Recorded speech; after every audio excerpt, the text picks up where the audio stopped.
आज जिस टॉपिक पर हम बात करने जा रहे हैं वो बहुत ही एक कॉमन टॉपिक है और एक कॉमन कंप्लेंट्स हैं जिसमें वालिदैन हमारे पास क्लिनिक आते हैं शिकायत लेके। वो है नैपी रैश या डायपर रैश, यानी कि जो बच्चे जो डायपर या नैपी यूज़ करते हैं उस जगह पे बच्चों को जो रैश डिवेलप होता है उसको डायपर या नैपी रैश रहते हैं। ये एक हिडन प्रॉब्लम है क्योंकि वालिदैन कहते हैं डॉक्टर साहब हमारा बच्चा बहुत ज़्यादा कल से रो रहा है और दूध नहीं पी रहा और तंग आ रहा है और इसको चेक करें कोई इन्फेक्शन या कोई बीमारी तो नहीं है। तो अल्टीमेटली सारा चेक करने में जब कुछ नहीं मिलता और पैम्पर खोल के हम देखते हैं तो नैपी वाली एरिया पे वो रैश होता है जो बच्चे को बहुत तंग कर रहा होता है।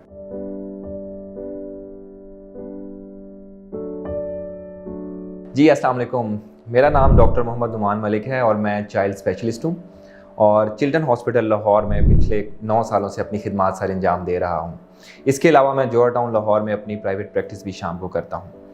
आज जिस टॉपिक पर हम बात करने जा रहे हैं वो बहुत ही एक कॉमन टॉपिक है और एक कॉमन कंप्लेंट्स हैं जिसमें वालिदैन हमारे पास क्लिनिक आते हैं शिकायत लेके। वो है नैपी रैश या डायपर रैश, यानी कि जो बच्चे जो डायपर या नैपी यूज़ करते हैं उस जगह पे बच्चों को जो रैश डिवेलप होता है उसको डायपर या नैपी रैश रहते हैं। ये एक हिडन प्रॉब्लम है क्योंकि वालिदैन कहते हैं डॉक्टर साहब हमारा बच्चा बहुत ज़्यादा कल से रो रहा है और दूध नहीं पी रहा और तंग आ रहा है और इसको चेक करें कोई इन्फेक्शन या कोई बीमारी तो नहीं है। तो अल्टीमेटली सारा चेक करने में जब कुछ नहीं मिलता और पैम्पर खोल के हम देखते हैं तो नैपी वाली एरिया पे वो रैश होता है जो बच्चे को बहुत तंग कर रहा होता है।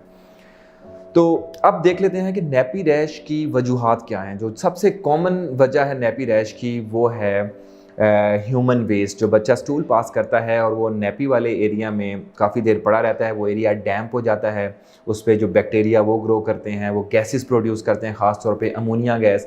तो वो जो नैपी वाला जो एरिया है उसमें फिर रैश प्रोड्यूस कर देता है जिसकी वजह से वो जो स्किन है वो लाल हो जाती है, उसको इन्फ्लेम्ड होती है। उसको हाथ लगाएंगे तो उसका टेम्परेचर साथ वाली स्किन के टेम्परेचर से थोड़ा ज़्यादा होगा और ये मसला बढ़ के ब्लिस्टर यानी छाले तक बच्चे के बन सकते हैं। तो आज मैं आपको इस वीडियो में तकरीबन 7 टिप्स ऐसी बताऊंगा कि जो आप बच्चे को इस प्रॉब्लम से बचा सकते हैं। तो नंबर 1 हम स्टार्ट करते हैं नैपी रैश की। जो सबसे मोस्ट कॉमन वजह है वो है पैम्पर का ज़्यादा देर तक लगा रहना। अगर एक बच्चा जो है वो स्टूल पास करता है और वालिदैन नोटिस नहीं करते, वो यूरिन और स्टूल पास किया हुआ है उसने, वो उसका पैम्पर डैम्प है, वेट है, तो वो एक मीडियम बन जाता है और जर्म्स की ग्रोथ करने का उसमें क्या होता है कि बच्चे का जो है वो नैपी एरिया जो है उस पर रैश बन जाता है। तो सबसे इंपॉर्टेंट टिप नंबर 1 इज़ कि आपने बच्चे का जैसे ही पैम्पर वेट हो आपने उसको फ़ौरन से चेंज कर देना। आपने वेट नहीं करना, आपने फ़ौरन से चेंज करना है। नंबर 2, जो टिप नंबर 2 है, आपने बच्चे को क्लीन कैसे करना है। आपने बच्चे को आप यूज़ कर सकते हैं प्लेन वाटर, साफ जो टैप वाटर टूटी वाला पानी होता है उससे आप वॉश करेंगे, या उसके अलावा फ्रेगरेंस फ्री वाइप्स यूज़ कर सकते हैं। उसकी वजह ये होती है कि स्किन की इरिटेशन नहीं होती। इसमें सबसे इंपॉर्टेंट पॉइंट ये है कि साफ़ करने के लिए आपने जो हैंड की मूवमेंट है वो फ्रंट टू बैक लेकर आनी है, बैक टू फ्रंट नहीं लेके जाएंगे क्योंकि उनके साथ खासतौर पे फीमेल्स में यूरिनरी ट्रैक इन्फेक्शन के चांसेस बहुत बढ़ जाते हैं। टिप नंबर 3 ये है कि आप बच्चे को एक प्लेन सरफेस पे रख सकते हैं, टॉवल बिछा सकते हैं, उसके ऊपर आप बच्चे को काफ़ी देर तक पैम्पर फ्री रखें। वो नैपी नहीं यूज़ करेगा तो उसकी जो स्किन का जो कांटेक्ट है वो फ्रेश एयर के साथ होगा, वो डैम्प स्किन नहीं होगी, तो जो नैपी रैश के चांसेस हैं वो बहुत कम हो जाते हैं। टिप नंबर 4, आप बच्चे के ऊपर एक बैरियर क्रीम या कोई ऑइंटमेंट यूज़ कर सकते हैं जिसमें डिफरेंट कंपोजिशंस होती हैं। वो आप क्रीम अप्लाई कर देते हैं तो वो जो बच्चे की स्किन है वो इरिटेट नहीं होती। इसमें मैं आपको बताता चलूँ, जिस तरह हमदर्द की नौनिहाल की जो नैपी क्रीम है वो बहुत ही इफेक्टिव है, हर्बल प्रोडक्ट्स है, उसके लगाने के साथ बच्चे की स्किन पे प्रॉब्लम नहीं होता बल्कि जो उसका जो प्रॉब्लम नैपी रैश वाला होना होता है वो रिकवर कर जाता है बहुत जल्दी।